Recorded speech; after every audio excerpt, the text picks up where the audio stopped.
आखिर भीष्म और बाली में कौन था सबसे शक्तिशाली? दोनों में सबसे अधिक बल किसके पास था? तो आइए जानते हैं। लेकिन वीडियो में आगे बढ़ने से पहले अगर आप हमारे चैनल में नए हैं तो चैनल को सब्सक्राइब करें और वीडियो को अपने दोस्तों के साथ जरूर शेयर करें। रामायण और महाभारत हमारे सनातन धर्म की धरोहर हैं। जहाँ रामायण काल में एक से बढ़कर एक योद्धा थे तो वहीं महाभारत में भी ऐसे कई योद्धा थे जिनका मुकाबला करना देवताओं के भी बस की बात नहीं थी। और इसलिए आज हम ऐसे दो योद्धाओं का जिक्र करते हैं जिनकी शक्तियां बेमिसाल थी और इनसे सीधे तौर पर युद्ध में मौत को दावत देने जैसा था। ये दोनों ही अपने समय काल के महान योद्धा थे। वैसे इन दोनों का मुकाबला तो नहीं हुआ, लेकिन हम आज इन दो योद्धाओं की शक्तियों का आकलन करेंगे और जानेंगे कि आखिर इन दोनों का मुकाबला कैसा होगा। कौन थे वो दो योद्धा? ये कोई और नहीं, रामायण काल के शक्तिशाली योद्धा बाली और महाभारत के शक्तिशाली योद्धा भीष्म पितामह थे।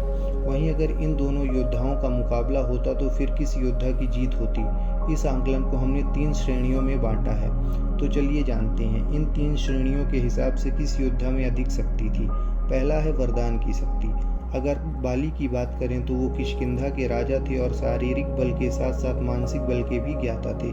जैसा कि हम सभी जानते हैं, बाली के पिता खुद इंद्रदेव थे, जिन्होंने बाली को स्वर्ण हार दिया था, जिसको ब्रह्मा जी ने मंत्र युक्त किया था और ये वरदान दिया था कि स्वर्ण हार को पहन के जब भी वो रणभूमि में अपने शत्रु का सामना करेंगे तो उनके दुश्मन की आधी शक्ति क्षीण हो जाएगी या तो बाली को प्राप्त हो जाएगी।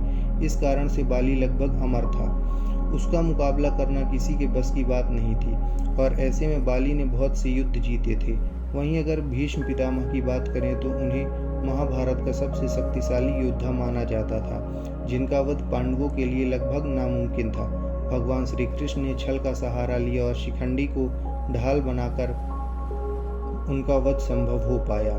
भीष्म राजा शांतनु और माता गंगा के पुत्र थे और राजा शांतनु ने उन्हें इच्छा मृत्यु का वरदान दिया था।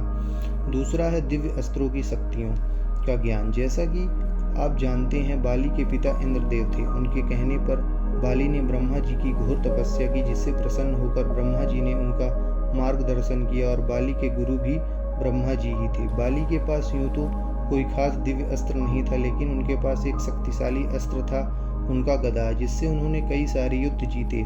इसके अलावा रामायण में बाली के पास किसी अन्य दिव्य अस्त्र का उल्लेख नहीं मिलता है। अगर वहीं भीष्म पितामह की बात करें तो भीष्म पितामह ने अपनी आरंभिक शिक्षा भिन्न भिन्न गुरुओं से प्राप्त की थी, जैसे गुरु बृहस्पति से दंड नीति, गुरु शुक्राचार्य से राजनीति।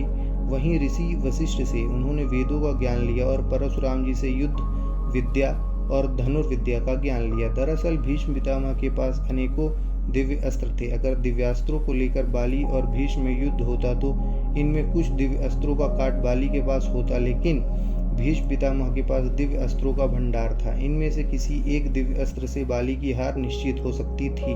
तो अगर दिव्यास्त्रों के आकलन की बात की जाए तो भीष्म पितामह विजयी होते। अब तीसरे आकलन की बात करें या यूं कहें कि किसने कितने युद्ध जीते हैं। बाली ने अपने समय में अनेकों युद्ध जीते थे। बाली ने महाशक्तिशाली रावण को युद्ध में पराजित किया था। बाली ने सुग्रीव को भी हराया था, लेकिन जब बाली का सामना हनुमान जी से हुआ तो वो हनुमान जी की शक्तियों का एक भाग भी सहन नहीं कर पाए। वहीं बाली की शक्तियों का अंदाजा इस बात से भी लगाया जा सकता है कि भगवान राम को भी छिपकर बाली पर प्रहार करना पड़ा था और तभी जाकर बाली का वध संभव हो पाया था। वहीं अगर भीष्म पितामह की बात की जाए तो उनका नाम सुनकर हर कोई थर-थर कांपता था।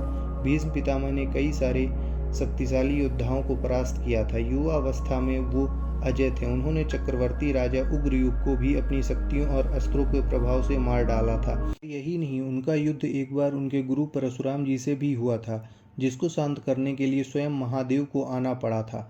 सिर्फ यही नहीं, कुरुक्षेत्र के मैदान में भीष्म रोजाना पांडव सेना के लाखों सैनिकों का वध करते थे, क्योंकि उनके पास इच्छा मृत्यु का वरदान था। तो दोस्तों, बाली और भीष्म पितामह दोनों बेहद शक्तिशाली योद्धा थे, मगर दोनों ही अधर्म के पक्ष में थे। भगवान द्वारा रची गई लीला में दोनों को अपने प्राण त्यागने पड़े थे। तो दोस्तों, आज की वीडियो में इतना ही। जल्द मिलेंगे नए वीडियो के साथ।